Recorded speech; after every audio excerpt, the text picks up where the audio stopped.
The sun had barely risen over the bustling city as the usual morning chaos began. People rushed to work, taxis honked impatiently, and the aroma of freshly brewed coffee wafted through the air.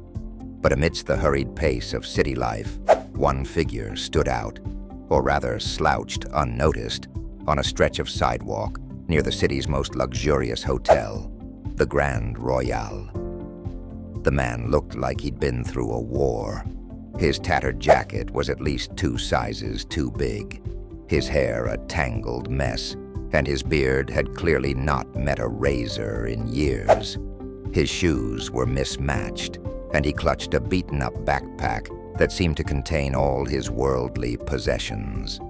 To the hundreds of people who passed him that morning, he was just another homeless man, a fixture of the urban landscape that was easy to ignore. But Paul Hargrove wasn't your average homeless man. In fact, he wasn't homeless at all.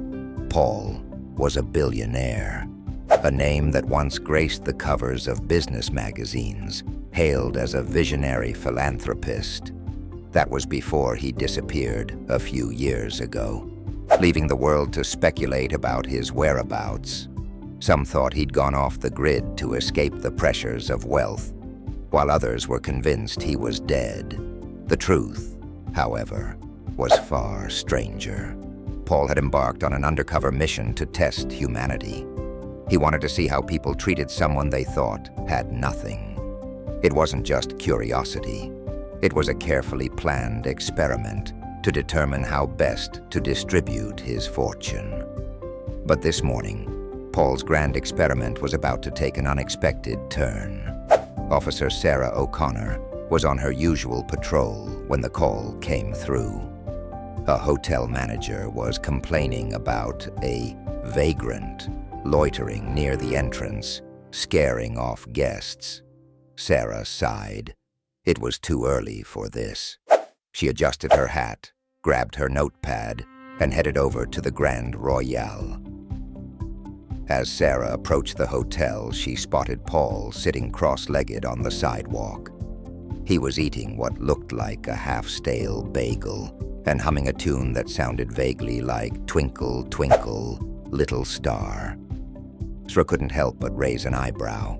"Sir," she said, her tone firm but not unkind, "you can't stay here. This is private property." Paul looked up, his blue eyes twinkling with mischief. "Oh, don't worry, officer. I'm just enjoying the view." Sarah crossed her arms. "The view of what?" "The sidewalk." Paul chuckled. "The people, actually. Fascinating creatures, aren't they?" Sarah tried not to roll her eyes. "I'm going to need you to move along, or I'll have to write you up for loitering." Paul held up his hands in mock surrender. All right. No need to pull out the cuffs. I'll be on my way." But before he could gather his belongings, Sarah noticed something odd. Paul's hands, though grimy, bore a faint tan line where a wedding ring might have been, and his shoes, though mismatched, were made of surprisingly high-quality leather, nothing like what you'd expect from someone living on the streets. "Do you have any ID?" Sarah asked, her curiosity piqued. Paul shrugged. "Sure, but it's probably expired." He handed her an ID card that looked like it had been through a washing machine. The name read, Paul Hargrove. Sarah's heart skipped a beat. The name sounded familiar, but she couldn't quite place it. She ran the name through the system, expecting nothing more than a routine check. Instead, her screen lit up with alerts. Missing person, high-profile billionaire, presumed dead. Sarah stared at the screen, then back at Paul. "Are you telling me you're the Paul Hargrove, the billionaire philanthropist who disappeared?" Paul grinned. "Guilty as charged." Sarah blinked. "You've been sleeping on sidewalks for fun." "Not fun, exactly," Paul admitted. "More like research." Sarah shook her head, trying to process this bizarre turn of events. "Research? For what? A new book? A reality TV show?" Paul leaned back, his grin fading into a thoughtful expression. I wanted to see how people treat others when there's no benefit to being kind. You'd be amazed, or maybe not, how many people look right through you when you're dressed like this. And what did you find? Sarah asked, genuinely curious. Paul sighed. Most people fail the test, but every now and then someone surprises me. A kind word, a cup of coffee, even just a smile. It makes all the difference. Sarah couldn't help but feel a pang of guilt. She'd almost written him off as just another vagrant. So, what happens now? Paul shrugged. That depends on you, officer. Are you going to arrest me? Sarah considered this. Technically, he was loitering. But how many homeless billionaires did you come across in a lifetime? Tell you what, she said. Come down to the station with me. Let's figure this out. At the station, Paul's identity was officially confirmed.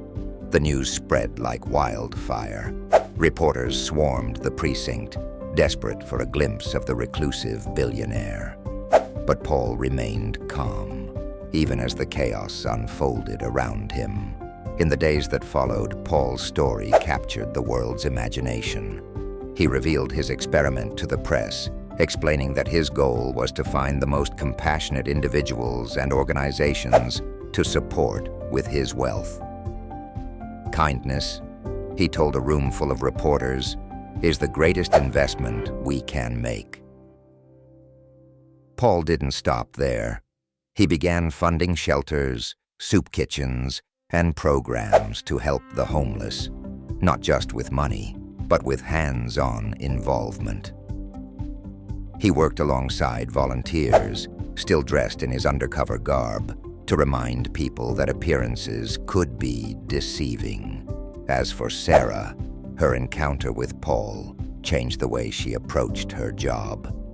She started looking at the people on her beat with fresh eyes, wondering what stories lay hidden behind their weathered faces.